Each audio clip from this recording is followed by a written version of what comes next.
Vici Gaming featuring Poyoyo, Ori, Old 11, TYW, and DY is also a team known for playing patiently and for the end game. Taking third twice in the DPC and placing fourth at the Any Major.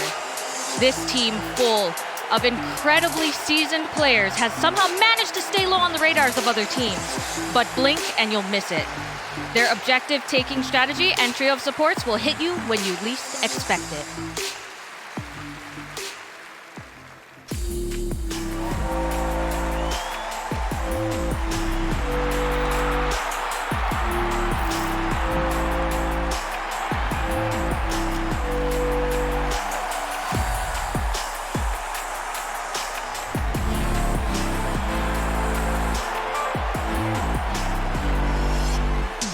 T1, a strong team featuring a multinational team of 23 Savage, Carl, Cuckoo, Zephyr, and Whitemon have been dominating the Southeast Asia DPC, placing third and first, respectively. When the points started tallying up and SEA looked like only one team would make it to TI, T1 proved them wrong by taking first in their region and an impressive third place at the Any Major. Known for their late-game focus and momentum-based playstyle, our own Analyst Jenkins has said that if you make a mistake and give them an opening, your advantage will disappear. T1 is here representing Southeast Asia. Gentlemen, the teams are ready and the stakes are high. What are we going to expect from this game? I think a lot of killed creeps. A lot of killed creeps? A lot of killed creeps. Probably the most efficient creep slaying game so far. I mean, I feel like T1 fights, though. It's like I really liked your description of it, actually, Aoi, is the fact that they like build all of these Midases, they pick all of these like crazy late game heroes, but then they will defend their towers, they will defend their areas, and they'll slowly poke you, and then you know that like you have to fight them because they're going to win the late game with all of these farming items. But then they usually have some sort of like save hero or some like team fight. They have something that lets them fight you if you give them an opportunity to fight. Yeah, and in my mind, I think T1 are actually favored in this matchup. I think just how the playstyles match up, I think they're looking good coming in. I think a lot of the match will come down to Ori because I mean, he sort of got almost embarrassed by GPK, I'd say, in the upper bracket, but he made a really good return in their series versus EG. Yeah.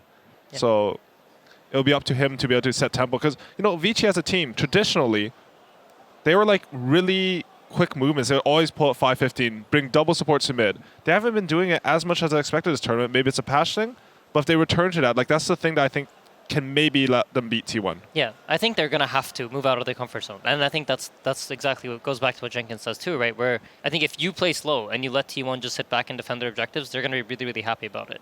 I think the natural playstyles of both teams, you would see Vici trying to do the same thing that T1 does, but I think they're less greedy. They're not as efficient at getting the most out of the map, and I don't think they pick as many late game heroes as T1 does. So I would expect Vici to be like, hey, we need to actually change up our playstyle a bit if we want to have a good chance of beating them. That's definitely interesting because one of the things that I've heard a lot in these lower bracket matches is that comfort is where you would go to because you're facing elimination here. So this is where you pull out all the stops and you play heroes that you're most comfortable with. You know their matchups, you know how they play against other heroes. But in this case, you're saying that they should not do that. For me, at least, I feel like based on what I've seen so far during TI, I think T1 will outgreed them if they both sit back and play to farm. Well, DY did say in an interview that they have other heroes and they just haven't been forced to pull them out yet. Yeah. So, according to Vici themselves, they can do that. But the question is, like, will that even work against T1? Because I feel like in the EG Vici series, as the game went later and later, Vici did a really good job being patient and figuring out how they needed to take the fights. I remember, like, RTZ was on Razor, and there were, for the first half of the game, they, like, weren't killing him, and he was just popping off in the fights, like, killing everybody. And then at some point, they had identified that, like, he had no Satanic. All he had was Magic Immunity, double Magic Immunity from the Refresher, and they just started focusing him with right-clicks in every fight. And then if they did that, EG had no damage. And so the thing is, like, Vici were figuring it out as the game went on, but T1 is a team that is famous for being good at team fighting. If you need to doom this target and this target, like, they'll figure out how to do that. They'll have a smoke wraparound, they'll do that. They'll, you know, bait somebody, and then they'll doom the two targets. It's like, this is the worst team to try to beat in team fights. Interesting. Let's take a look at Vici's averages for this tournament. So for matches, they are first in I believe their wins, like number of matches played. Yeah. That surely must mean that they've played the most games. They've played the Yeah, most they've games. played Yeah. the most games. That's true. And their record is 13th, which places them at 8th, which is... It makes sense, right? Yeah. You're in the lower bracket. You played a long group stage. Their games went to 3 games. Precisely. You've played best of 3s. Tell me about this hero pool. A hero pool of 42, that's across all 5 players, right? And that puts them at 15th. So does that mean that they have a smaller hero pool? I mean, if you compared to played the other most teams? matches too, I feel like that's even amplified, right? Yeah, that is definitely amplified. But it That's might right. tie back to what Jenkins had to say, right? Where they don't feel like they've been forced to show their other playstyles. They haven't been forced to play another style of Dota. They feel like every single game that they've played, they've been able to, outgreed their opponents. Oh. And maybe that's why they feel like, the smaller hero pool has been good enough for them. Yeah. And now it's time to branch out of that. Potentially, right? We don't know what kind of approach Vici's going to take. Maybe Vici's like, you know what, T1's greedy. We like to be greedy. We're going to outgreed them. And then this is going to be a 95-minute game with 10 kills on each side. We don't know what kind of approach the teams are going to take. So on the other side, if both teams are playing for late game, they're both really farm heavy. All of you have agreed this is going to be a farm heavy game. What kind of heroes would you pick in this case? Because Magnus. That's a good suggestion. That hero You looks should good. play. You're really good. I'm really smart about the picks. I know. Thank you. oh my god, Magnus had an extremely good performance showing in the last series. But is that because of the last series, or is it just overall? Like, what makes both of you just say Magnus is very Overall. smart? Definitely overall. He's I mean, I have theories. The best thing about Magnus is definitely, they're 80% win rate. No surprise there. No surprise. And this is just for T1. I feel like the win rate is good for most of these teams that are picking Magnus. They're just really good at it. But just the fact that, like, everything is so structured at TI, everybody's trying so hard, you're keeping these formations, and Magnus is just like, yep, there goes your formation. I'm skewering, Puppy sitting on some high ground. It's like when you're skewered into the fountain from some high ground, it doesn't matter what damn formation you're holding. He just breaks it.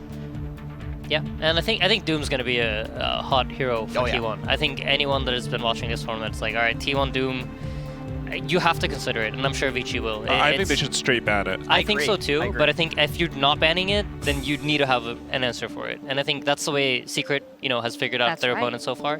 So I think that is also an approach that I could see Vici taking. I mean, they have a really experienced coach who I don't think we've talked about, and Fenrir. Yeah, I was actually thinking, we were talking about the playstyles matchup. I think of Fenrir. I think of, like, Vici, TI4, Right. Deathball. Running around, fighting. Because Vici, they're laning traditionally. Like, it has been pretty good. I mean, Ori had a couple of rough ones, but usually, like, it's at least solid. And then if you apply a Deathball to that, that should hypothetically be good against what T1 does. You're not wrong. I mean, against EG in like all of the games, they were winning the lanes, right? And I think if they can, like, some Beastmaster Helm Dom sort of style would work with that, or some like offlane Lycan or whatever, which we've seen Old 11 play. That would be fine. Do you think so? We just saw the favorite heroes for T1. Lina was on there. Lina was also like the favored pairing with 100% win rate. Do you think that we'll see that coming out at all? What do you Yes. think, Jenkins? Yes, Yeah? I think so. I mean, Carl is for T1. Yeah. I think Carl is like the Lina player. It's like him and nothing to say. I remember at the Animajor, they both were kind of like simultaneously. I don't know if like one copied it from the other or what, but everybody was picking these like spirits, Void Spirit, Ember Spirit, whatever, and like playing this fast style of mid. But then Carl was just like, no, I'm going to be Doom every game, or I'm going to be Lina, build into a Daedalus, build into a Satanic, Scotty, and like essentially carry the game. And it's like, oh no, 23 Savage is having a tough game. They're killing him in every fight. Well, guess what? You have Carl to deal with as well. He's the real carry. You look at the damage numbers at the end of the game. It's like Carl always has higher damage. Okay, now on the other side for Vici Gaming, one of the things that you were quoted as saying, Jenkins, is that you expected Vici to take the whole thing because of their incredible consistency on LAN. viewing their performance in TI so far, do you think that answer has changed at all? Stop giving me these looks. Okay, this was 2 weeks before TI. Why would you choose Vici over They're here. LGD? I just They're know I here. said I think Secret LGD is going to be upper bracket finals, and That's Jenkins was really like, smart. there's no way it's going to Listen, be Vici. I'm not 10K MMR, okay?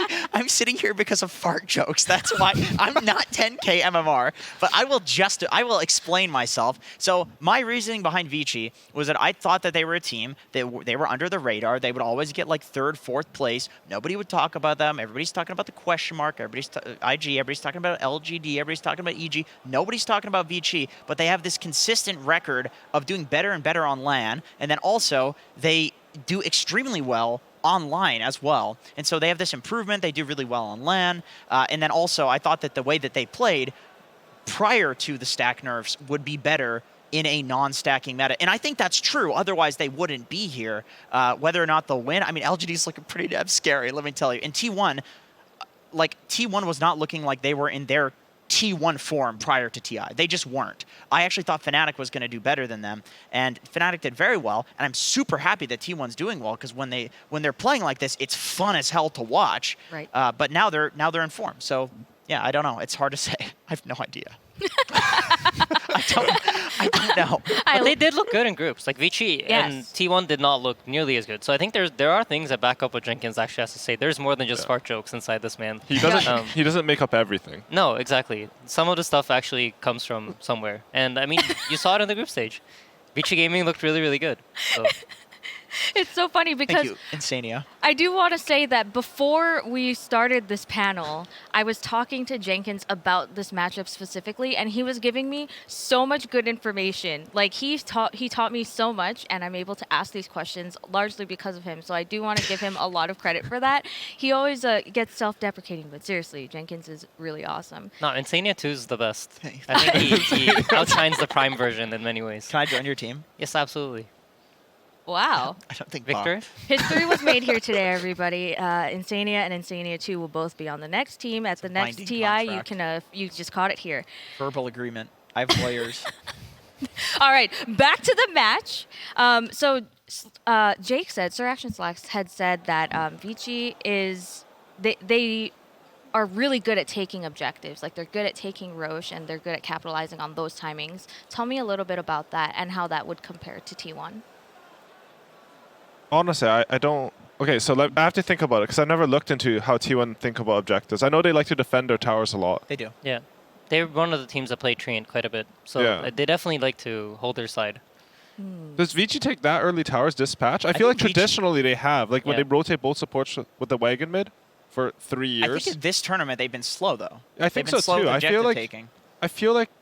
LGD and Vici have been holding their towers and not taking towers that fast and focusing on making their game work. Yep, absolutely. All right, well, it looks like the teams are ready to get started, so let's go with game 1. Vici Gaming versus T1. Game 1. Hello and welcome to the draft. As we start the draft, I would just like to throw myself under the bus to recover Jenkins because I also thought that Vici Gaming was going to do very well. So, Jenkins, you're not alone. And some people in the talent pool, Trent, also thought that. They're going to hide now, but they believe it. I'm here in the draft panel with Lacoste and Effie once again, and we're here to analyze the first draft between Vici Gaming and T1. So, expectations for what we could see for Vici Gaming here, Lacoste. Vici Gaming, I want to see Ori pop off. I want to see Ori put in a spot where he is able to dominate the matchup because he had a couple of rough ones, especially against Virtus Pro. What are you laughing at? You see Magnus are like, all right, T1, they have this one in the bag. That's Master Cuckoo's Magnus as well. And, the pillar of the team, very often one of the most veteran players. That's scary. Cuckoo has been impressive on the Magnus. I remember one play where he grabs 3 heroes, I believe, from Fog. He saw one, but the rest of the team was also backing him up. And the Horn Toss and 3 heroes cure back into RP. He's also one of the players that really grew on me throughout Season 1 and Season 2, being able to interview him as well. So he's just like they're like a family, you know. All of them are able to bond together, seeing them happy when they win. I think this is very important, and they coming into this matchup, you know, it's just a bunch of friends who love to play Dota and enjoy doing it together. Typically, the way that Vici have drafted throughout groups is that they first phase Old 11's hero, but when they played against Evil Geniuses the other day, they actually opted to not do that and just secure like the 2 strong supports that they want, and last pick 11's hero. Whoa! So this is... Oh, he's been picked! Finally, my Crimson Witness is worth something. I mean, sorry, Omni-Knight, yes. I believe, yes, this is the first Omni-Knight pick of the tournament. It is. And why, I was by the wondering, way? Why is he so bad? Can you just explain it quickly? he's not necessarily bad, but when he did have his time in the sun, it was because Heavenly Grace just got that buff where it gave him more strength, and it was an undispellable spell, right? Yeah. It got changed to be dispellable, which doesn't really make it as strong as it used to be, especially in first phase. And Sven got nerfed as well, so Omni-Knight rose to popularity with Sven, and they kind of fell together too. But I want to talk about Rubik more than I want to talk about Omni-Knight. Okay, sure, talk about Rubik. I was wondering when we would see a Rubik versus a Magnus, because there have been so many Magnuses and not that many Rubiks. And just traditionally, Rubik is, I wouldn't particularly call him a counter, but he's capable of stealing RP and like instantly lifting Magnus with telekinesis if he has vision on him and he blinks in, right? So it's cool to see this come into play. But so far, I'm looking at the support duo, and it doesn't. Together they don't look that strong, right? But then I look at this Magnus plus Lina, and I say, wow, right? Yeah, this looks super strong. To go back to your Magnus against Rubik point, because Magnus these days, and from what we've seen today, also they tend to go for the horn toss at one point, into skewer, the instant Rubik lift could break out that play you were going for, and also the cast range that you built naturally into Etherland, so might be one of the ways to actually counter the Magnus, because we've seen in the previous one where OG tried to potentially counter it with the Earthshaker Fisher, wasn't really as effective as we expected, but yeah. Imagine stealing skewer, and then, okay, so your method of doing it is telekinesis to skewer back, except your skewer is much longer range than Magnus's. Yeah. So if we could see something like that happen this game, that would be really cool. Also, faster cast point even, so there's a lot of tracks. For people that have not been watching for a while, and like, what Omni-Knight, Heavenly Grace, what is this, right?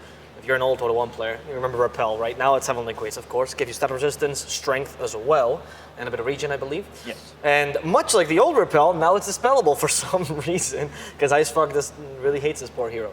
So that's why we're very surprised that we're seeing this on the main stage again. I don't think Omni-Knight is a counter to Magnus, because his playstyle changed. It's not about, I'm going to go in RP and then he will pop his ulti, everyone's immune to damage. This time around, Magnus is more about repositioning the key hero into like LSA, into Hex. There is still Lion available for T1. This hero has set them up for so many successes throughout both seasons, even the major and also ESL 1 event, where like I remember the Snapfire plus Lion combination when Carlo's not having a good time. They also managed to like get the game back on track with the 2 supports. So something this Omni does have going for him at the moment is that they didn't pick a Shadow Demon or any kind of natural dispel, they just went straight for the Monkey King. And I'm gonna assume it's a mid Lina just because I don't feel like support Lina is that strong at the moment. Yeah.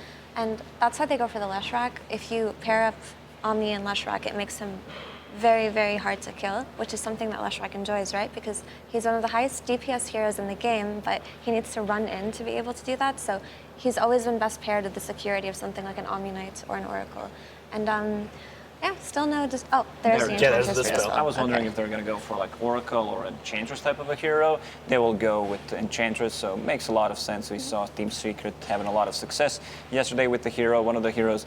You don't like to play into Leshrac. I think in general Leshrac's one of the better heroes against Enchantress because she becomes super tanky early on, especially if you don't have any kind of like big spell damage or a lot of attack speed. And also, they pick Ursa into Enchantress, so your overpower is dispellable, which could be a bit tricky and slow you down. But if you're dispelling overpower, then I guess a good Omni-Knight can wait and cast the Heavenly Grace later and just, play around it a little bit. But the Enchantress does look very strong here. Also, the Leshrac has a pretty good lane versus Lina mid, so I suppose it justifies the pick this early on. But what I'm looking at from Vici's draft is actually not their typical late game style at all, right? This is a run at you. We're going to take your towers and try to get the first couple of roches and just overpower you. And we have not seen Vici do that. No, we have not.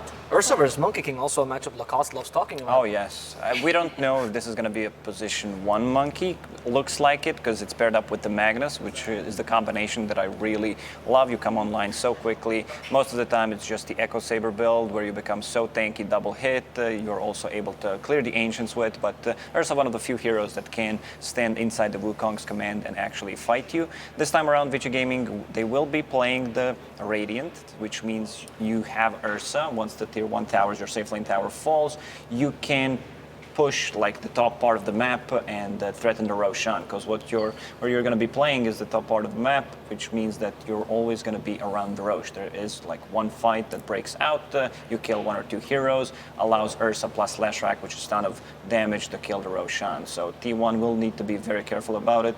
Enchantress can be that hero that scout things out inside the pit with one of her creeps, so this is what they will need to do.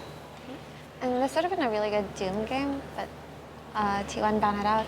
Also, interestingly enough, Vici banned Faceless Void, so they don't actually think it's the carry Monkey King. Yeah, because as Lacoste says, you can always flex it out, and if this matchup is bad, just go for a better core-to-core. And if that's the case, Lacoste, what will be seeing against this Ursa? What kind of carry do you want?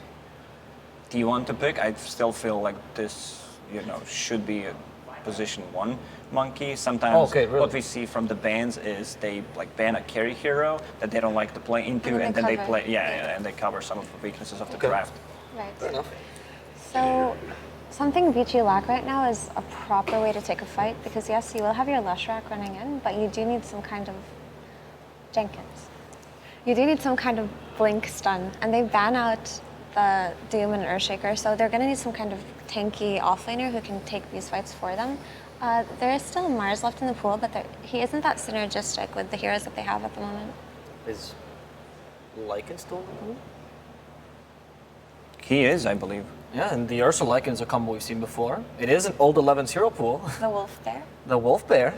will it make a return?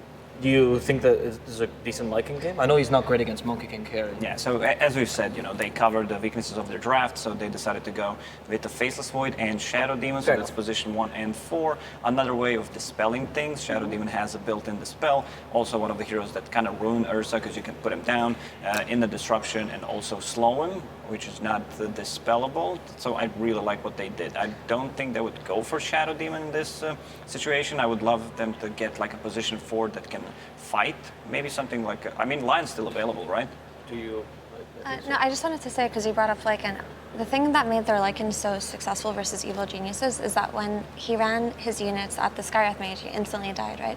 But if you run your units at Enchantress, they're max move speed, but they don't have max attack speed or anything like that. It's not like you're going to clear these backlines out instantly. And if it does end up being a support Monkey King, he's just going to be in the trees, and I hope it isn't, right? So, and if they do have this last pick for their 4 hero, I don't think it'll be a Lycan. Oh, it's gonna be a Razor instead. So it is. That's the carrier Razor. Okay, so Razor is very good versus Ursa for obvious reasons, but to those at home who don't know, Razor can just use Static Link on Ursa and drain all of his damage, and Ursa's a melee carry, so he doesn't necessarily have a means to disengage. Also, Omni Knight and Ruvik are not natural 4-staff builders, but they're going to have to go to that if they're going to play versus Razor. That's a very good point. Could we get shot on Rubik to fulfill that role of a 4-staff? Eventually, maybe that would do well. Thinking about the offlaners that can lane against Razor, there aren't many, because yesterday we saw Magnus was like the great pick. This time around, T1 already has the hero. It's very hard, and that was the EG series that I'm talking about. Sometimes it feels really hard because most of the offlaners and what Vici wants is something strength that can get the jump. Right. Because they don't have a way to start a fight. Ursa running in, possibly Leshrac running in with the Omni Knight's Heavenly Grace. It's a tough one. I'd say they're in a spot where I don't see the hero that could go wow, yeah, this is it. He's going to have a hard time. So they might need to play for sack the off lane, but still get some kind of initiation. So the lane and the game are in contention right now. Yeah, maybe like a Legion commander, because I really love 11's positioning whenever he's playing. It's still not a good matchup against the Razor, but you gotta have something. At least you have a spear to like push Razor back. Yes, I wanted to say that Mars has become an obvious pick here because we see the Razor carry, and that's the only thing left in the pool that can be the Blink initiator, right? Elsie is just too defensive and doesn't really help with them running in. But they do pick it out. He rounds out the draft pretty much. Like, he can clear the trees of Monkey King, which is a bonus, so he can just knock him down, and it seems like a fine pick. I'm just concerned about Vici Gaming's ability to outscale or outgrade T1. For you, Lacoste, tell me this. She's worried. Tell me the strengths of... I don't like that they also picked 2 range cores with the Empower. I would prefer if it's something melee, so that's a big downside of their lineup. With this Mars, I think Vici Gaming that they have, I think I misread the situation with Mars being available. So yeah, I like that. And also threatening the Roche kill, choosing where you want to fight, resetting multiple times with Omni Knight and Ursa, like they like to go in and out of the fights. So yeah, I'm slightly favoring Vici Gaming. Do you think that the strengths of the template, if you talked about T1, are still true? Sure, but the Vici Gaming also has no cooldowns. They can keep fighting all the time. There's Mars Arena and Omni Knight's ulti, that's it. I didn't say T1 would play tempo, I said Vici would. Oh, sorry. Yeah. Apologies. Right. As we're getting into game number 1, we're going to get the coach interview that we usually do with Frankie, as she is standing by with T1's coach, March. Thank you very much, Avo. I've got March with me now, and I need to ask your reaction to that Omni Knight pick. It's the first time we've seen it here at TI10. Yeah, it is the first time we've seen it, but we were actually brainstorming ourselves too. And then we were kind of predicting that hero. So you didn't have to adjust your draft in any way to counter it? You already had it in the game plan? I don't want to say so much, but it's not a surprise for us. The meta has been developed around the Magnus, and it was something that we were thinking about it as well. Well, thank you so much for your time, March. Good luck. We are going to head it over to Cinderin and Sunsfan to get game number 1 underway. Thank you very much, Frankie. Sunsfan with Cinderin here. Vici versus T1. Best of 3, Cinderman.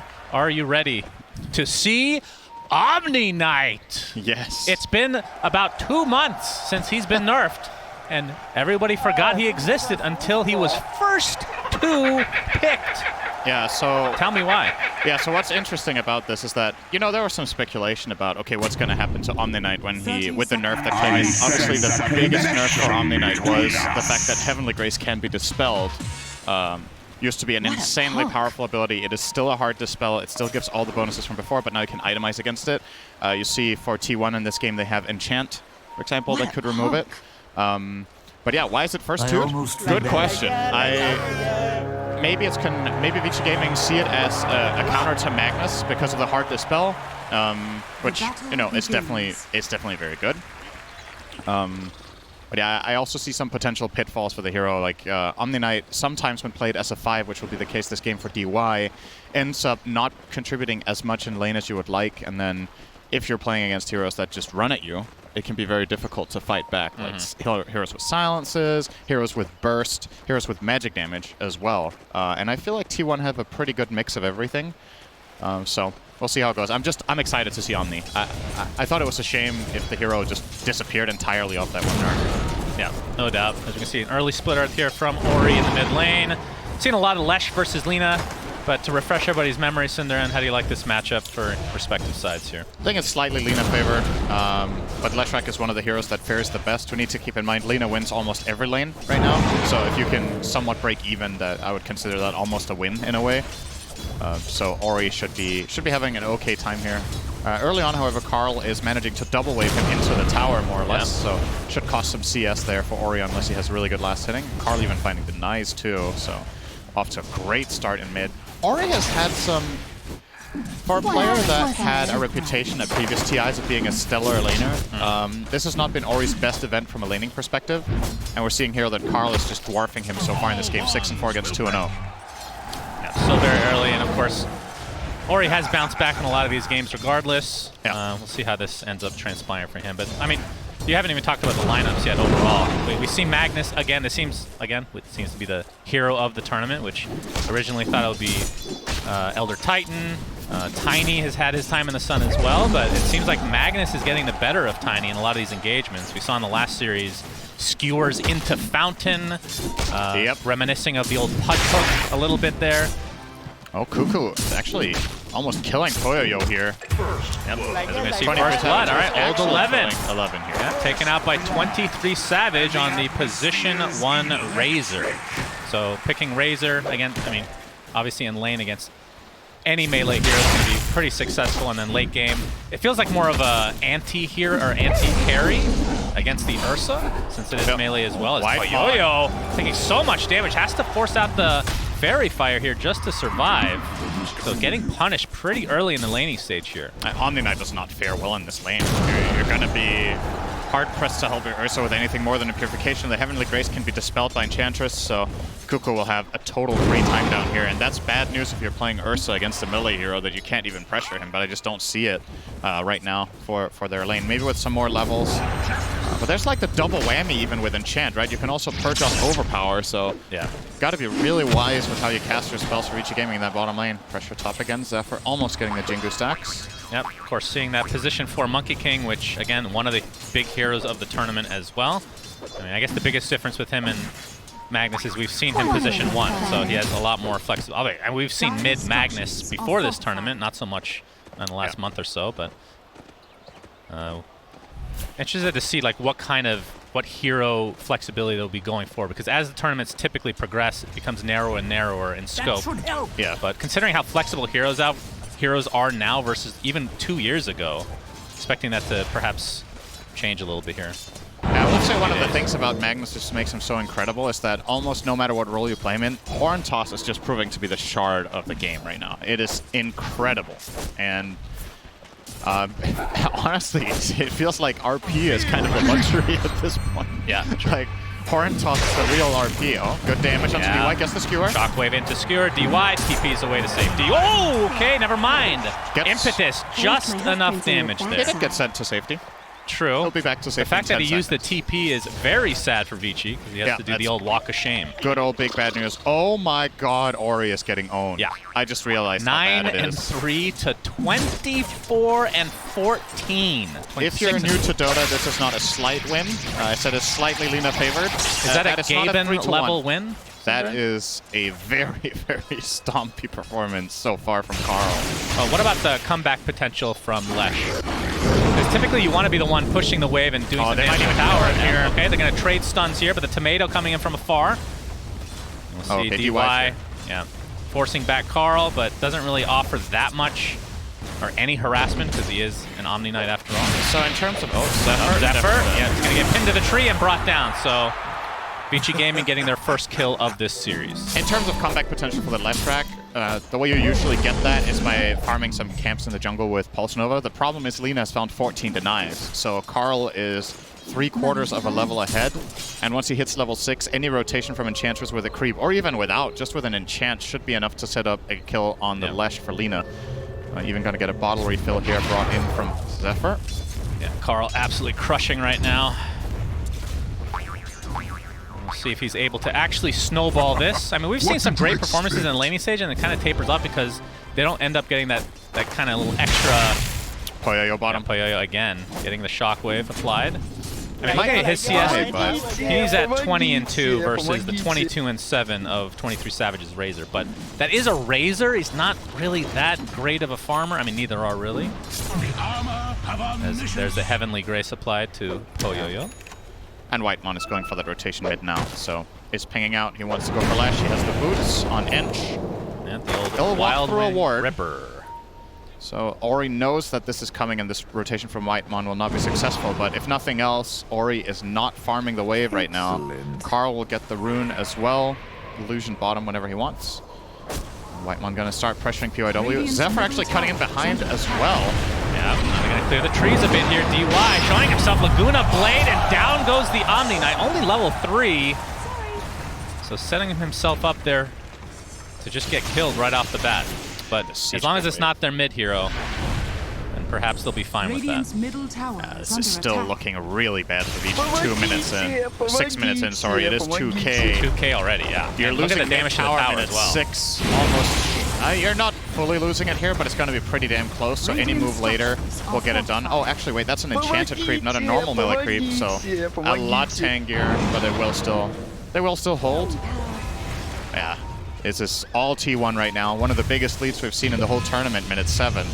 Winning all 3 lanes, almost getting mid-tower. Yep. They have a strong scaling lineup with some of the strongest heroes of the tournament, Magnus and Lina. It is... We're going to need... Ori trying to catch up in the jungle here. Nice telekinesis onto Whitemon. Will the Pulse Nova be enough? It looks like it will. Wait, yep.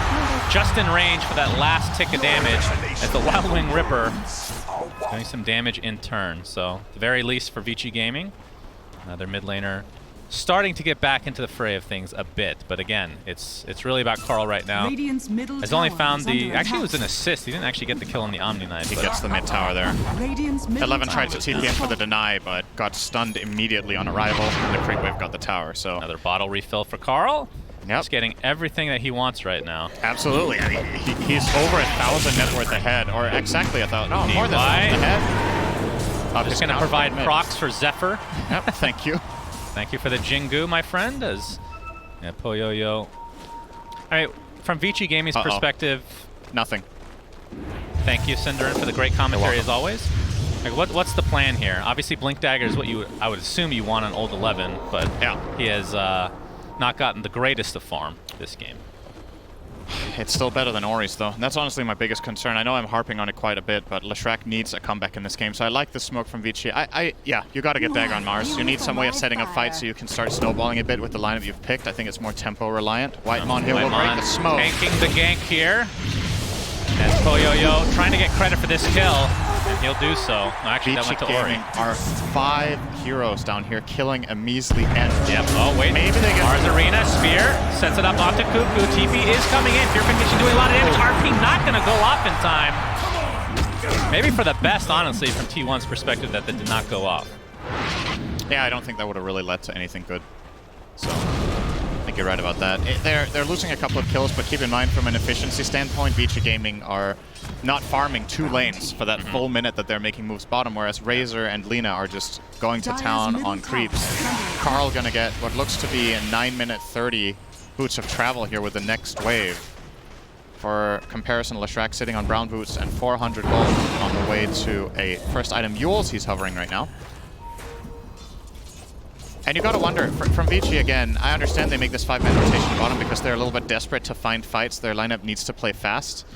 I don't know if they can just sit back and farm a Dagger on Mars so that, okay, now we can make a move finally because we have a reliable catch. You're just gonna be down by even more than 3k exactly. At that point. You drafted in a way that puts you under pressure inherently, and if your lanes go badly, if you play a snowball lineup and you lose all 3 lanes, times are tough, you know? Yeah. I don't think Vici Gaming are gonna win this game. Not to harp on the Omni Knight pick either, but the fact that you're behind, Omni Knight's not really going to help you get back in most cases. No, he helps sustain, but not set up. Exactly. He doesn't make plays. 11. Whitemon is going to find Old 11 here. Cuckoo with the shockwave. Old 11 might be resigned to his death, but Ori comes in with that Pulse Nova, doing quite a bit of damage, but the RP does come out. Laguna Blade, not enough to kill Old 11. Dies shortly after, though. The Boundless Strike onto Ori, now completely out of mana. Shockwave back into the fray. This is going to be a 1-for-1, or 2-for-0, as T1 just continuing their dominance in this early game. Wait, which one was it? Was it 1-for-1 or 2-for-0? It depends on... it's a 2-for-0. Okay. Depends on what? It's an exchange of 0 for nothing. What? I don't know. 0 for nothing. Cinderin, pleasure doing business with you. Just move on, okay? How does that interaction work? How do you trade nothing with another person? Well, is there even stealing? That's something. Well, then they have to steal it back, or it's nothing. You got to figure that out for yourself. Don't get that. Does not compute. Yeah, runtime error for Cinderin. It's okay. That's fine. Sometimes things lead. don't make sense. 5k lead. Surprisingly enough, good old statsman Gaben only gives them 62% off this. Okay. So does believe in the Vici Gaming comeback in quite a lot of games. This is a monumental lead for a Magnus lineup, minute 10 usually, but maybe it's the potential teamfight prowess of the Radiant lineup once the right items come out that give them a decent amount of win probability here still. So all eyes for me are on Ursa as well as the Mars Dagger. You need to get a good timing on the Omni Knight Heavenly Grace onto the Ursa so that he can go and find kills. He needs the Diffusal Blade that he's working on. Still far away though. Yeah. And the Mag Dagger to set them up, so... Maybe we see them do a rotation top, however. They are starting to move some heroes up toward that area to begin a siege once Honestly, again. it feels like BKB for T1 is almost a game ender in a lot of ways. There's not much you can do from Vici Gaming's perspective. Good. Like, their big setup is the Mars Arena, because, like, look at Ursa's perspective here. Razor is a terrible matchup late game. Razor is just so fast, he can just walk around and static link you. And Lina's super fast as well. So really, the Mars Arena is the big setup, but once BKBs come online, it's middle tower is under attack. going to be really hard for Vici from a draft perspective. Dire are scanning. CPYW and company in the triangle, trying to get Poyoyo back on track. 4th in net worth right now, but top of his team. I love Rubik Tree Dance. It looks so goofy. I'm sorry. He looks like he never jumped in his life. Get a highlight of that one, Cinder. I can relate to that. I'm not a very athletic person. This is how I would imagine myself tree dancing. I don't know if that's true. I feel like Clockwork doing that would make more sense for you, but that's just me. Yeah, that isn't just you. Maybe not. Carl's got his boots of travel, working on the BKB now. And I mean, you talked about the fact that Empower doesn't necessarily have to be for a melee hero, especially with Lina's attack speed. Mango will definitely evolve from a hero now that was picked primarily to empower a melee carry to now being a utility hero with catch, and then the Empower is the icing on top, right? Like, you can pick melee range carries like Razor and Lina because Empower still gives you the damage, and the main aspect of Magnus for the most part in the mid-late game is Horn Toss, as well as, you know, occasional RP. Empower not necessary for the hero. And the fact that Empower is more effective on yourself as well allows you to get some of that farm that's needed for the mobility. And smoke comes up from Vici. They were thinking about going for Roche, but have changed their mind here. Poyoyo going to show himself. 23 Savage in the vicinity as well. 23 Savage has the Falcon Blade going for BKB. He is very tanky. He has a refresher queued up after BKB. That's pretty fast. He knows what he wants. Absolutely. He's so tanky though. 2k health, minute 14 on Razor. He has about twice the health of Ursa for comparison. So an exceptionally hard kill for Vici Gaming to get. And if they want that tower, they got to get through this guy. So he's just posturing aggressively up here, Plasma fielding out the waves. Ultimately, Vici Gaming just called the play off. Like, they don't see any potential move right now, which is very concerning. Old 11, at least for them, close to the blink now. 300 to go. Maybe that can set something up. PYW has his queued up as well, so they're going to have double blink not too far away. And from Poyoyo's perspective, Diffusal Blade still kind of a ways away. Still basically the recipe to go from here. Yep. So his farm has not been particularly good. And he's not exactly a farming hero either, because once you get the Diffusal, obviously you can get Roche anytime, but it's all about getting the kills for Ursa. The good news for Poyoyo is that PYW is stolen power, so at the very least, he's gonna, that's handy. Okay. He's gonna have a little bit of help here with finishing up side. Laguna Blade. DY's dead. Had enough for you. Dire's middle tower is under attack. Cuckoo and Carl now in the bot lane. They probably will go for this tier 1 bottom. See the win probability here. T1 off to an amazing start in today's lower bracket game. Radiant's bottom tower is under Do you remember that trivia question I asked you? Oh my god, here we go. Yesterday or 2 days ago about which hero has the same abilities that they've had the whole time in Dota? Yes. Oh yeah, we got a lot of tweets about who that actually was. I believe there's a couple, but from my perspective, there's one hero in this game, I think. I guess Leshrac. Yes, correct. Yeah. I think Lina did not always have Fiery Soul, No, I but don't think so. apart from that, the kit is very, very similar. Yeah. And then it's also about like how do you define what's changed, right? Is Lightning Storm the same ability now that it has a slow? It didn't used to, but like in essence, it's the same hero, which honestly is a testament to some really cool hero design, right? Like a lot of the heroes have been rethought and reworked a little bit and changed skills, but some of the very, very old core heroes are still the same. Leshrac, honestly, one of my favorite hero designs of all time, and it's never been changed. So, very, very cool hero. You would imagine that as Dota develops, a spell like Diabolic Edict would, you know, perhaps get reworked. It changed damage type. It changed damage type. If you go over damage type changes and everything, I think 0 heroes are the same. Yeah, most likely. is under It is attack. very close to being the same. Except for the hidden gambler that's in the file, Cinderin. Right. Let's see if I can find another example. Maybe Juggernaut is also the Radiant's same. bottom tower Did he is always under have attack. Omni, I mean, yeah, Omni Slash is, it does a different type of damage now. Right. It used to be a set amount every time. Set amount of hits. based off of, yeah. Set amount of hits with bonus damage. It is the same idea, though. No, that's true. Anyway, back to the game. Vici Gaming obviously took Roshan. That's their big advantage. That's the one silver lining of this game is they do have Ursa to be able to do that. But what can they do with this Aegis in this time frame while being this behind? They do have the double blink daggers that we alluded to, so Ult 11 and PYW kind of ready to go here, I would assume. I think the play call here is you need a blink arena set up with a spear onto ideally Lina, but she has BKB, so that one's hard to accomplish. So I guess second best target is Razor. He has BKB, so that's hard to accomplish. So that leaves the third best target to probably be Magnus. But more than anything, I think you need to group your heroes up a little bit if you want to start taking some buildings. We're 17 minutes in. Leshrac has not taken a tier 1 tower. As a matter of fact, the best one he's got is half in mid. Oh, actually, they're a little bit ahead now bottom, but don't know if they're going to be able to finish that off. So. Well, yeah, I mean, that mostly comes from the level disadvantage that he had in lane. Just 23 Savage. PYW.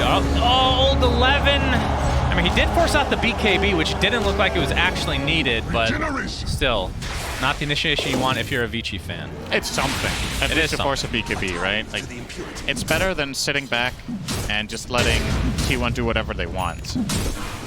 It's a lineup that is inherently relatively greedy. I think T1 are still super happy with what they managed to accomplish, and all of it really, the majority of what they've managed to do in this game happened in the first 5 minutes, right? It's just been set up for everything. And now Vici Gaming are like, screw it, we're gonna go for a big play. We're gonna bring all 5 heroes top. Leshrac has a bit to go though, Ult 11. Yeah, Puka getting caught out, the spear into the trees, but he's gonna be left to his own devices. Zephyr gets out the Wukong's command in the meantime. Just soloing up Puyoyo. Meanwhile, they're going to be able to take out the Mars pretty quickly here, but here comes Ori, almost out of mana. Carl pops a BKB, dodging the splitter. As a result, Cuckoo gets off the RP just at the last moment. Ori gets bursted down by the right clicks of his counterpart Carl in that mid lane, and Ursa looks to be next. That's first life down. T1 has only lost Magnus right now. Puyoyo wants to try to take somebody with him to the grave, but the LSA will shut that door. So 3 for 1, T1 advantage again. If we do get a replay on that, pay attention to where Leshrac is when the fight breaks out. They get the lift, they get the spear, but Ursa's in front of the tier 1 when they spear the Magnus below the tree line, and Leshrac wasn't even there. It's like, I'm not sure what Vici Gaming were expecting to accomplish with that move without bringing their main damage into it. They will get a spear mid now. Arena, this could be a really good pick for Vici. 23 Savage pops that BKB, and will live as a result. So they force out the second charge. So essentially, Vici Gaming with that push, they opted to go for the tower because Razor didn't have BKB. You're going to see it here, right? So you get the spear in the bottom, but Ursa's caught in the top area of the map, and Leshrac still wasn't connected yet. They will go on Whitemon in live, though. Yep, he's healing up quite a bit. They got his Is he actually going to live through this? All right, the spear into the tree again. Stolen plasma field splitter. Goodbye. Takes them a while, but they'll take it. All right. It is something, but still, no tower. I don't know what the stats are for this tournament for a team that has Leshrac to not have a tower at 20 minutes, but it's got to be... I feel like you never see this. It's just been total domination from T1. Yeah, I mean, even if you don't get the mid tower, which we have seen from at least get heroes that don't get off to a good start, but yeah, the top lane specifically for Vici, typically you see like the trade, right, in a lot of cases, but just not off to that good start that Vici Gaming has been accustomed to in this tournament for the most part. Radiant's middle tower is under attack. So from T1's perspective, 23 Savage obviously has had that BKB for a while. We'll be going for Halberd, so it changes it up a bit. Not going straight for the refresher. But I actually love players that queue up like 10 items ahead of time, just so they don't forget, you know, what item to go for. Where am I? Where am I indeed? Okay, trivia time. Oh boy. Is there? No, there's no trivia. There's been no trivia. Will Mars die? Yes. Guess off of Arena. It's still relatively low cooldown, so. Well, Right. It does buy a little bit of time for Vici to make their way here, Cinderman. I know you're really excited to do this trivia. You have to wait. Telekinesis, BKB by Carl. Trying to turn this around now. Zephyr getting way too close. That was a bit naive, I think. I don't know if he was just making sure to bail Carl out of trouble there by going in. Yeah. If that was the plan, at least it worked. But yeah, maybe he also had no trees to jump on. Look at this tree line in the right-hand side of the map, bottom right. All of it is just gone from the arena of blood. Yeah, that's that's just no trees. That's actually quite massive. What are you supposed to do? A lot of right? D4s. Timbersaw will be really happy about that one. Yeah. All right, Shannon. It's trivia time. Okay. You know my favorite trivia for this tournament so far has been, what is the name of neutral items' passive abilities? Yeah. What is it for good old Horsey? Tumbler toy? Yeah. What's the active call? Yes. Nay. That would be a great name. I know. I think of good names. Okay, what if I tell you that it's very simple and it's exactly what it does? Bounce. Vault. Vault? Okay. Vault. That makes sense with horses as well. You see the skewer onto PYW. Okay, he gets one of his own, but only going to delay the inevitable here. All of Rubik's funny animations are in this game. When he's skewering, he's literally just surfing. We're just missing a Bat Rider. It's like he's lagging. This is like going in a straight line with a thousand I was a little confused that there might be some lag there, but luckily for us, not to be. And 23 Savage not wanting to give up the just first a tower. Rock up here, standing there again. All right, there's the arena. Whitemon stuck inside with the Pulse Nova from the side as well. Looks like he'll finally go down. Takes a while though. 23 Savage getting up aesthetically on Yo-Yo. We see the RP onto 2 from Cuckoo. Shockwave to fall. Beautiful balance strike onto 3. LSA to follow. T1. Unbelievable synergy here. Triple kill for Carl.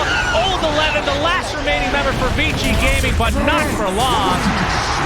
Just absolute god-tier layering, Cinderin. That was nice. Zephyr with the BM Yules as well, just for fun. Maybe he was trying to set up for Savage to get the kill. And guess what? They defended their tier 1 tower still. Again. At 24 minutes, Cinderin. We see the replay here. Okay, so this spear missing, it's not that big of a tragedy. I think, Whitemon dies 2 seconds earlier if it hits, but they can't effectively get anything onto Savage. And as soon as he links up the Ursa this fight, Poyoyo has no damage and that Boundless. Just beautiful, right? Oh, that was sick. Wonderful follow-up to Cuckoo. Absolutely filthy play. Yep. See the Guardian Angel come out a little bit too late. Obviously was just stun locked the entire time. But all DY can do is smile. I first faced Omni Knight. That's the face of someone who I misclicked Omni Knight. LSA onto 23 Savage. Can they burst him down? Poyoyo's going to get Yules. And as a result, 23 Savage will live. So good attempt from Vici, but I mean, it seems like Ursa's bane, the bane of his existence, is Yules. Yeah, it is a great item against him. Also, Yules is one of the only items in the game that doesn't get affected by status resistance. Didn't used to be the case. I believe that was indeed not the case at one point, but with it being, it's just a great counter to Enrage. Just heal him right away, buy yourself the time. They're coming back in. Is T1 trying to build on his 10k lead. Old 11 jumps in. Big BKB by Carl. Poyoyo and company stuck inside the arena, trying to right-click down 23 Savage. Gets off the static link though, and my goodness, Ori just melts every single way as Poyoyo looks to be next. And T1 just absolute domination. That's a full team wipe with the buyback coming out from the Rubik. But PYW, all he can do is try to push out these lanes just a little bit. And T1, I mean, Roche won't be up for another minute. It's a little bit unlucky on the timings here. Yeah. Because denying that would obviously be big against any Ursa lineup in general. There will be a chance for Vici Gaming to find a fight there. But again, Vici Gaming haven't won a fight all game. They're trying their best to set something up, but they're just too far behind. Both 23 Savage and Carl are so absurdly tanky. This is a 3k health Razor with 13 armor. Delina has 2.3, BKB Shiva. What damage do you have on Radiant? Like, how do you kill these heroes? I don't know. But what I do know, Shannon, is that I have another trivia question. God! Hold your horses, Cinder, and PYW's dying! Alright, go ahead. What is the name of the active of Arcane Ring? Arcane? Oh, I used to know this one, actually. Is it a dumb one? No, it is very much what it does. Okay, Mana Refresh. That's not even correct grammar. Try again. That doesn't always stop the It has a verb in it. Cinderin, why are you doing this to me? active. Are you trying to embarrass me on Live Twitch. I would never do that. Okay? Never. It's called replenish mana. Has been killed. Okay. So I mean, refresh mana is not that wrong. You said mana refresh. Like you were some sort of open sesame, like trying to chant the ring into working. Well, we already talked about this. English zero language for me is there's the Yule setup. Zephyr. He's got the Boundless Strike and an easy kill for T1 again. All right, I was wrong. Well, Ori does buy his BKB before he dies, I believe, so it doesn't really lose much gold there. That's true. That's something. Roche is up here, though, for T1 if they're so inclined. Their heroes aren't exactly the best for killing Roche. They have a medallion on Ench, which helps, but Razor, with Lina in the fountain, you probably don't have enough damage. Oh, Carl just got himself a Scotty. Wonderful. Yeah. He is an absolute beast. Look at that. It's 27 minutes in the game. Look at his items. That is sickening. Poyoyo in the mid lane. Let's see T1 trying to play with him a bit. Radiant's top tower is under attack. I mean, you still have to fear the bear. This is a hero that, if given just a little bit of time, can burst anybody down despite being so far down in net worth. Smoke on smoke action. This is Vici Gaming's last chance in the game. If they lose this fight, they're going to lose. Poyoyo smoke. Gets popped here. Heavenly Grace up fly. Going on top of the Enchantress, but they still can't burst him down. Poyoyo has to pop that BKB, gets the enrage off, the RP comes afterwards. Poyoyo finally will get one kill, but it's just on the Enchantress, and you see the Wukong's command on the downside. Ursa dies, buys back into the game. Zephyr will be bursted down as well, so it's a 2-for-1 with the buyback onto Ursa. The stolen RP by BYW. Do they have enough damage to actually clean this up? Vici Gaming finally winning a fight. 23 Savage is dead. Triple kill for Ori of all heroes. That is exactly what they needed. And into the Roche pit, Vici goes. Yeah, so Ursa does have to buy back for that, but that is a huge win for Vici Gaming. And the key part of this whole situation, Kuku's RP on the Ursa, honestly, in my opinion, felt unnecessary. He was fully drained by the Razor. You're going to see the replay here, so watch how Poyoyo goes in.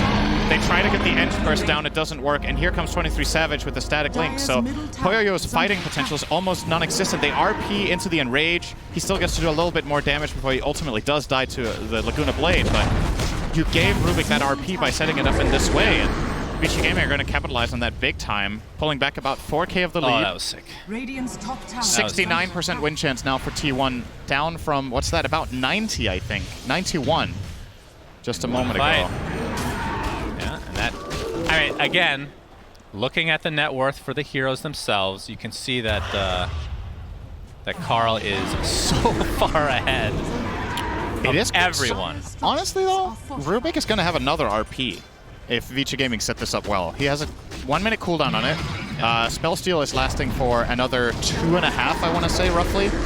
So they have a window of opportunity of 90 seconds where their team fight is so much better than it has been for the rest of the game just with that steal in hand. So it looks like they're very eager to look to squeeze as much out of this as they can, getting their first couple of towers in addition to the mid one now, finally opening up a little bit more space by getting bottom tier 1 and tier 2. Carl will respond by taking top tier 2, however, so it didn't come for free. Yeah, and T1 are rotating down. Does he have travels on Ori? He does not. If this fight breaks out, there's no Lesh Kuku. Smoke behind will seal 11. He's scared, though. He will blink away.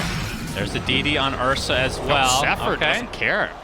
That was a little bit Jumping wild. in and out, but not going to find anybody. At least not yet. 11. He has to BKB here. Yeah, old 11 is in quite a bit of trouble. Pops that BKB, gets the spear off as well. Guardian Angel from afar. Poyoyo comes in, trying to burst down the Lina, but Carl pops his BKB. Should be able to get out just fine. Kuku and company trying to take out the Ursa in the meantime. You can see the Eye of the Storm. So much minus armor against this Ursa. He's stuck inside that Wukong's command, but the stolen Wukong's from PYW. And Poyoyo looks like he's going to get out just fine, but Leshrac is just getting decimated despite having the BKB. Yules himself to safety, but not for long. Drops as a result. And this is turning into a fight for T1. The skewer back on Poyoyo, and despite having that Aegis earlier, they still lose this fight, Cinderin. Yeah. I'm not sure if they used RP. I'm guessing they did on the Rubik after he... He did, right. So what's really crucial in this fight is Zephyr on the Monkey King getting into the backline. So he forced PYW to just RP only the Monkey King, and that makes that fight so much easier.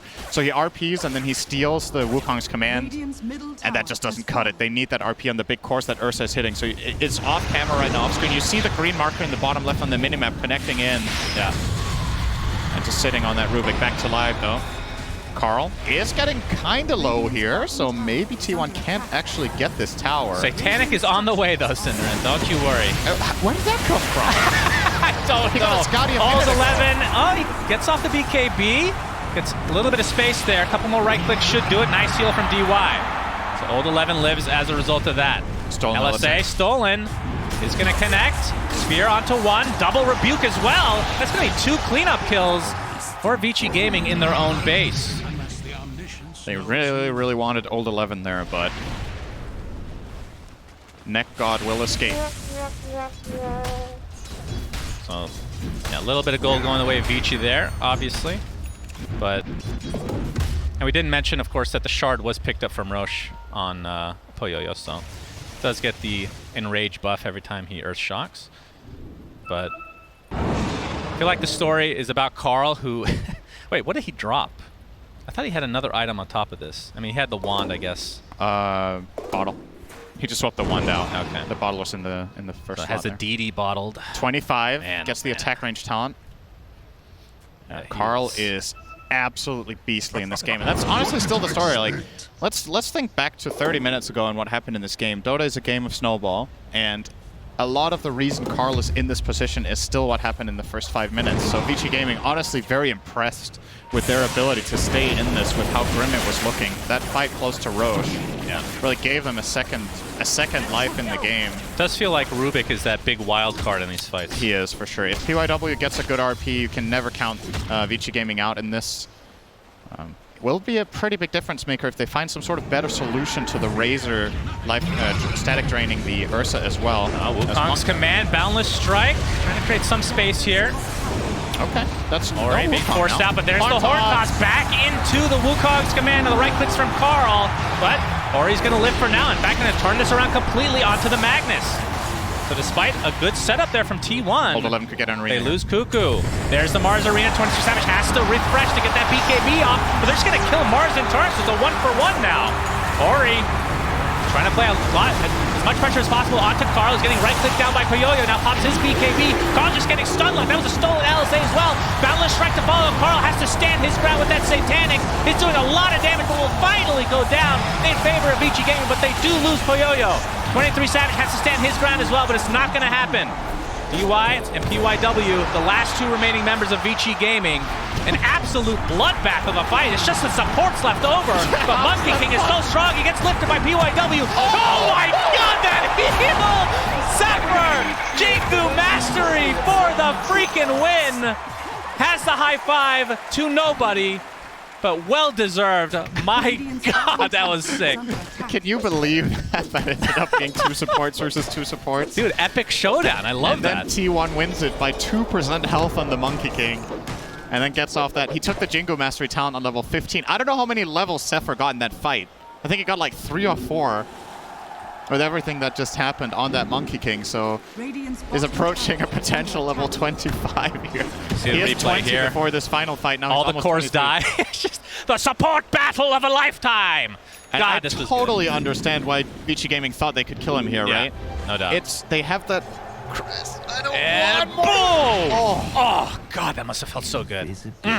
That honestly, that is one of the most satisfying spells to use in the entire game. Boundless Strike with Jingu is that is very, very nice. See the dismay here from Vici is T1 still holding on to a pretty sizable lead, and Vici, off the back of a couple good team fights, have kind of brought themselves back in addition to the 2 Roches. Let's not forget that probably had some good impact on the game for them. But win probability, I mean, it's not out of reach for Vici. And again, this is only game 1 of this best of 3. Knew this was going to be an absolute bloodbath. Did not know it was going to come down to the supports just tickling each other at the end there. That was great. Now with things calming down a little bit, Shannon, you know what time it is. It's time for trivia. Oh, all right. Are you ready? Sure. I feel like my percentage on this is like 10. How old is Carl? I have no idea. Same. Okay. That would be impressive. So that was the right answer then. Yeah, good. You get, I just you have get to a match point. you. You get a point. Thank the you. correct answer is what I think. Yes. Yes. Even if it's incorrect. Very good. I'm not sure how old Carl is, but old 11. Sure, he's in trouble. Oh. Okay. Got up. got out pretty quickly there. Feel for a little bit of vision there, and they're not going to run into anybody. Vici very, very careful right now. Effectively did break the smoke, so nice job there from Old 11, and they back off. And like I said before, I kind of can't believe that Vici Gaming is still playing here. Not in the sense that they should have given up, but in the sense that how on earth are they still in the game? But yeah, super impressive stuff from them. Still massively a T1 favored game. I should mention, of course, good 23 Savage, in addition to the Refresher, has an Ags and his 25 talent, so that's 3 Eye of the Storm procs. Yeah. And then Refresher on top of that, so... But also important to note is that a huge portion of T1's damage is physical, right? It's Lina right-clicks, it's Razor's Eye of the Storm, like you pointed out. You have Guardian Angel, Solar Crest. Leshrac is finally getting a Shiva's Guard now. You have Satanic on Ursa. There is the potential for T1 that you run into damage issues, actually. Zephyr does have Nullifier. So okay. Guardian Angel and help. Heavenly Grace, goodbye. Oh, it's also tier 4 neutral items time. Let's Oh, see if anyone baby. gets the Fabled. The Fabled, Witch what was Bane? it called again? That was what it was called. And if they can get that, that's another Dispel for Guardian Angel. And Telescope for Carl. Let's just say it's a Dispel against Omni Knight as a whole. That's pretty much pretty accurate, I feel. Well, you're going to put Telescope on for the Dire. You probably put it on Whitemon, right? You just want that attack range and spellcasting range for the team, and Lina doesn't want to give up the Titan Sliver. Oh, now Refresh. Ooh, Ags. Wow. All right, we're seeing some items here. So Old 11's going to have double BKB, double Mars Arena, and all that good stuff. And DY gets Aghanim Scepter. So Global Guardian Angel. And 10-second duration. And works on buildings, lasts longer. I was not expecting that one, not going to lie. We'll see how it works out. Yeah, that Refresher on Old 11 can make a huge difference. He has a very good chance of surviving. If he blinks in Arena's BKBs and gets GA'd, he can't die, right? Because they can't nullify him during BKB. So I have no real way of killing this. Okay. Oh, Whitemon might run into Poyoyo here. There's the preemptive Heavenly Grace. Roche is not up. Dewarding. And just pivoting across from each other. They Poyoyo both have idea of where they are. I don't know. I'm starting to question how far T1 are actually ahead right now. Just it's from starting to go down here, no doubt. It is just concerning that the Vici Gaming cores went from being easy kills to now all being exceptionally tanky, and then you add GA on top of it that can't fail to go off. All they need to do is pop their BKB in the meantime. Effectively, I think T1's strategy needs to be changed to a little bit more of a weaving nature rather than just a hard commit. They will maybe catch some picks here mid, though. Old 11 will blink away. Get the invis. And back off. Good to go. All right, so a little bit of downtime here. You know what that means, Cinder? Just kidding. Hey, why don't you ask me something? Number 3 being attempted now by T1. That's going to be the Refresher Shard, so no Ags this time around. As I might see a connection here. Poyoyo is going to be spotted by the Plasma Field of 23 Savage. And Roshan getting close to half HP. This is a fight I feel like Vici has to take. They're going to scan, so they know that this is being attempted right now. Old 11 jumps in with the first Arena, BKB by Carl. He just walks out to safety. Old 11 procs his passive now, 23 Savage. Gets on the Plasma Heals. There's a Refresher from Old 11, able to blink to safety. Poyoyo getting kited on the back line right now. As you see Cuckoo, boundless strike into RP! T1 decimating this fight, but that's a buyback onto the Rubik. Ori inside. This Wukong's command just getting kited with that nullifier. Easy kill goes the way of T1 again, and DY, basically the last remaining member. There is a buyback from Rubik, but ultra kill from Carl into second Roach, I would assume. And T1 might have just won the game off of this fight alone. Vici Gaming, I am so sorry for believing in you. The moment I said you had a good shot, you get absolutely crushed and get no kills in the fight. It's okay. I get run over. Feeling a little bit like Kyle here. Oh man, that was I don't think he got fight from he didn't get off the second Arena. I'm not sure if that would have made a difference. Right, so first of all, he doesn't get off the second Arena, and I think they didn't layer their Guardian Angel with the BKBs too well, and there was nothing, like, there was no clear target for Vici Gaming in that fight that they were able to get on top of. They just kept being, you know, kited around. Some insane Boundless Strike cast there. Yeah, into the throne. Oh my god. They know that these buybacks are likely not here. It's going to be a tier 4 tower, and you can see 23 Savage. Yeah, GG's called. So T1 take game 1, and I mean, they got off to an amazing start, but you got to give Vici credit for making some sort of a comeback when we didn't really see much avenue for it, but they played really well despite not having the laning stage advantage. Still feels like overall, You know, a deserved win here for T1, even though they had to grind for it a little bit. They were the better team in this game. Vici Gaming with moments of brilliance, but not enough. And again, I want to come back to this, and I think this is something the panel is going to talk about as well. How do you enable Ori to have a better laning stage? Do you ban the Lina just so he doesn't get crushed? Because that kind of start at this level of play recovering from just takes so much extra effort that you don't want to have to funnel into the game. You need to pull heroes around to even give your mid laner a chance at playing the game. And Carl just masterclass on how to win as Lina mid against the Leshrac. Yeah, outside of that, you know, if T1 don't get off to this dominant of a start, it definitely looks like this can be a very competitive series for Vici Gaming. Imagine if they're not 10k gold behind when they start getting team fights, or 15 as it actually was around that Roche pit. They definitely have what it takes to take down T1, but they're looking great in this first game. Yeah, I mean, this was a series that I was expecting to go 3 games, and I'm still expecting that going forward, but we'll have to wait and see. I'd like to give a huge shout out to Shiver for tying my tie today. I think she did a wonderful job, so really appreciate that. And with this game number 1 over, Senator, let's see what the panel has to say about this start to this amazing series. Good job, Shiver. We're on camera.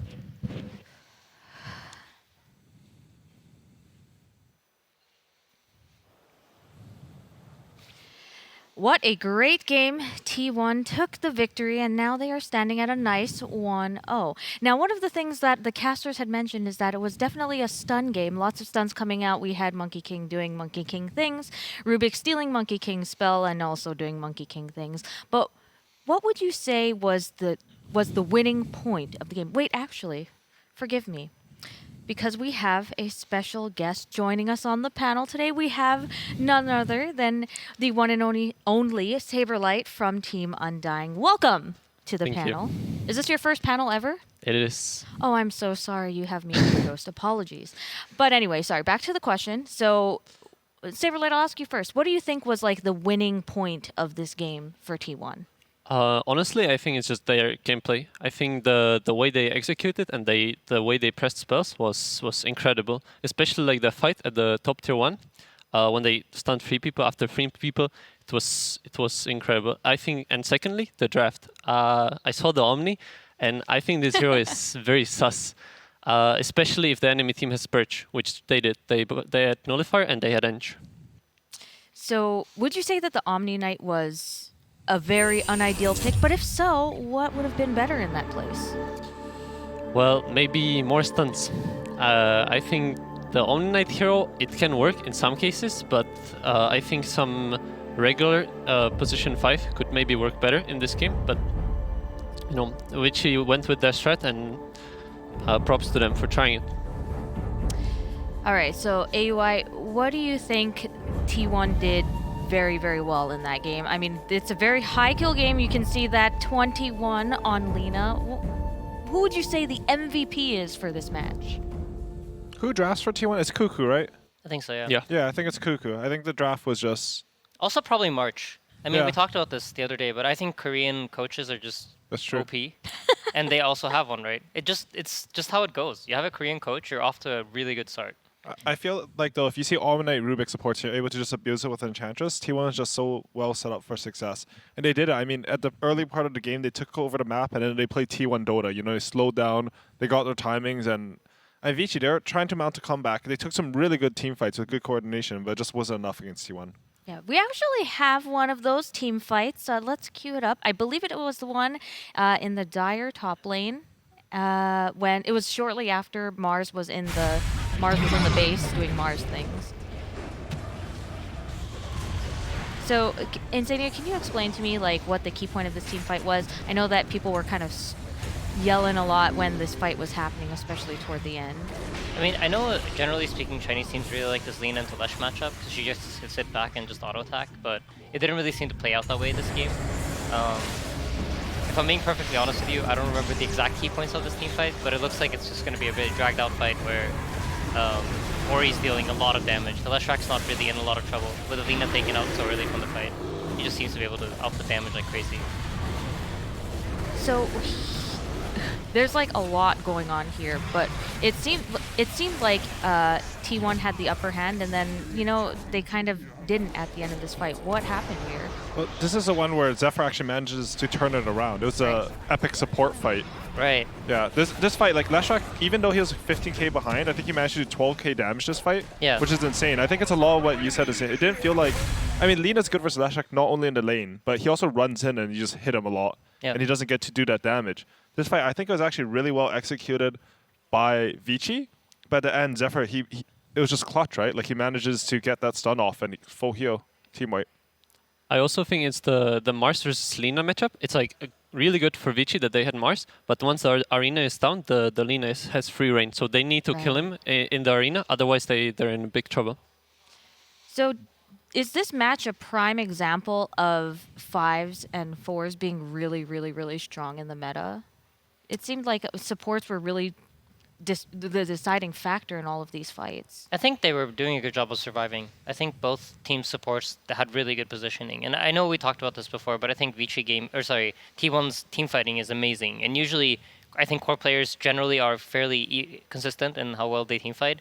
But supports are really like, you can notice a massive difference in how they're used, how the teams use them. Some teams tend to sack their supports more, send them in early, have them die, make the fight easier for their cores. Other teams, like T1, you see both the supports are surviving all the way till the end of the fight. So I think there's the way they use their supports for both Vici and T1 stood out to me. So they both stood out because they did the same thing in that they were aiming for survivability, and when everybody else was dead, it became a support fight. Right. So do you think that when they draft for this next game, do you think that maybe they should be drafting for these supports instead? Because like Saberlight mentioned, Omni Knight was very questionable. So do you think that you'll see supports being picked in first phase, or? I think they came in with a prepared strat. It felt like they were ready to give away the Magnus, and then the idea was we have Omni Knight to respond for the physical damage, we have the Purge for the RP, and we have the Rubik that can steal it back. And we did see it come into play at some point where the Rubik steals the RP and he gets a massive turnaround somewhere in the early game. But it just seems like at the end of the day, the Mag just does so many other things that are so valuable. I feel like it's not even about the RP anymore, or even the Empower to some extent. Like they had 2 ranged heroes. They didn't really have anyone that uses Empower. So just a corn toss back into Skewer just seems like a very, very hard thing to deal with. Do you have anything to add to that before I ask another question? Yeah, I think the strongest part about Magnus is what Jenkins said before the game. It's the skewer, and you can break the formation of the other team. And about the supports, I think it's also this game, both teams, they kind of need to kill the enemy mid laner. The Lina and the Leshrac are the main damage outputs for both teams. So the supports can like sit in the back and enjoy, because everyone wants to kill these mid laners. And then like once they're dead, they can start focusing other people in the fight. So if you were to put yourself in the minds of Vici Gaming, who are now on their back foot, what would you do to like kind of reset, refocus your mind, and be like, all right, we can turn around and do this? What would you do, AUI, as a former coach? I mean, from a coach's perspective, I think Fenrir should try to, even if he doesn't think it's really true, he should try to say like, hey guys, I made a bad pick with the Leshrac into Lina mid. Let's just reset. If we play the same way, but we have a more robust draft, we'll win the next game. Like that's the type of mentality I think Vici should try to have going into the next game. Is it very common for coaches to just be like, my bad? I feel like it's person specific. I feel like, for example, I think Insania would take blame even if it's not really his, just to prop up his allies and like give your team the higher percentage to win. Is that true? Yeah, I think after game 1s you kind of have to sometimes. Yeah. If you notice that your team is, right? yeah, if your team is uninspired or they feel like they don't know what to do, like sometimes it's good to just go in and be like, hey, this draft sucked. This game's on me. Forget about it. Let's move on to the next game. And I think when you do that, you kind of take people out of their own heads. You make them not think about the mistakes. You make them focus on, all right, you know what, the draft wasn't great. There was nothing I could have done differently. It's somebody else's fault. Nothing to do with me. And I think, especially in big tournaments and big moments like this, that can be really, really useful just to make sure that you're thinking about the right things. Interesting. Saberlight, do you have that kind of experience as well? Yeah, I think even this TI, whenever we lost the game, I think whenever Moon or Febby said that it's like kind of their fault, even though it was like, for example, mine or someone else's, it helps you think about, all right, this game happened. I for sure like did some things badly, but it is what it is. It's like the next game that counts. So it helps you reset and focus on the next game.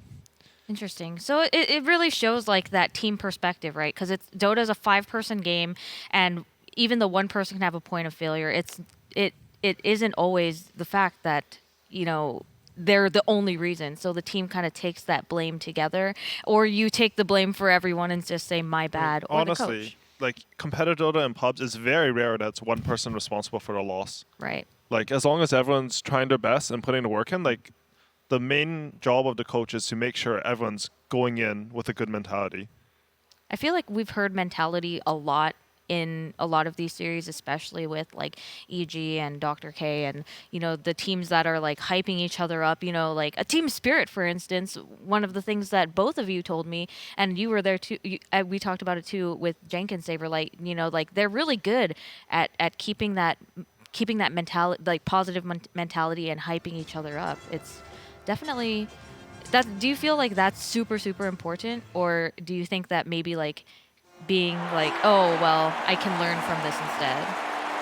I mean, I think when you're playing during the season and when you're playing scrims, having like learning attitude and talking about what goes wrong is really important. But once you're at TI, you want to put that aside, because at this point, it's too late. You're committed. Whatever you came in with, that's what you got. But that's so hard. Yeah, but the beauty of Dota is that, right? Even if you get absolutely destroyed game 1, when you play game 2, it's even again.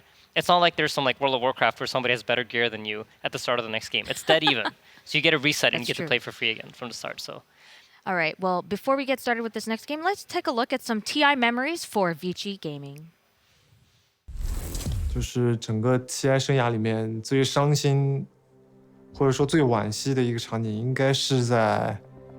那可能是 TI6 那年，我好像在以后打的 TI 嘛，然后那年小组赛也比较顺利的。然后我们赢了 A 队以后，我们已经锁定前6了。然后在下一场的胜者组决赛那个比赛中，我们就是那一场比赛对我们来说很关键。我们在那一轮遇到了一级战队。当时其实我们觉得一级并不是很强，我们挺有信心拿下那场比赛的。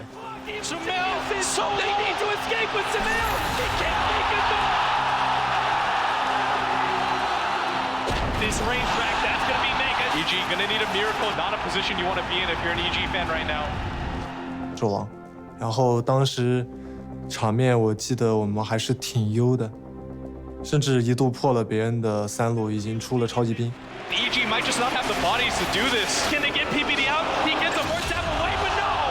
The extra damage comes down from the Warlock as the Fatal Bonds eliminates him, but Size! He almost sides! They're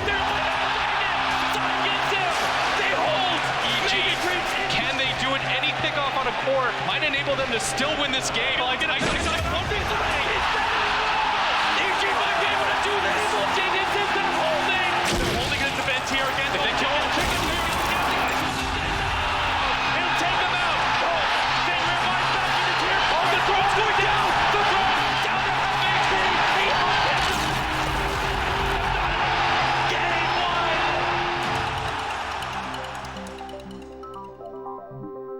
然后就被超级兵翻盘了嘛，然后就作为史诗一直被大家吐槽嘛，就领先特别多，然后被超级兵翻盘了。TI 上的超级兵翻盘，因为我跟ICS的关系也好嘛，然后我就打完特别生气，然后就非常生气的指着他说：“哎，你小狗实在让我太失望了。”然后直接影响了我们那一把输了以后，直接影响了我们第2把的心态和操作，直接导致我们第2把输的很利落。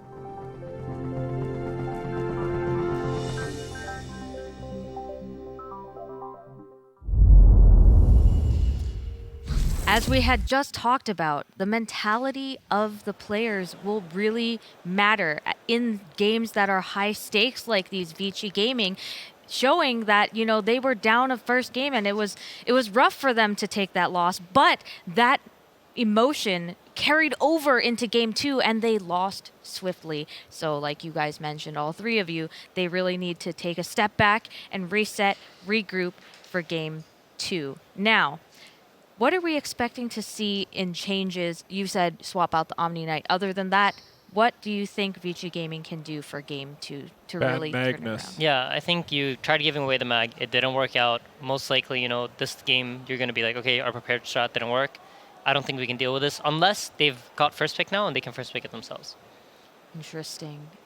Well, I don't know if we're gonna see this Magnus ban. They have 2 bans left. We're currently in the ban phase. We see Io and Tiny getting banned out. We are going to go ahead and But they want to run them over, right? What do you we are going to get started with this game. Apologies, sir.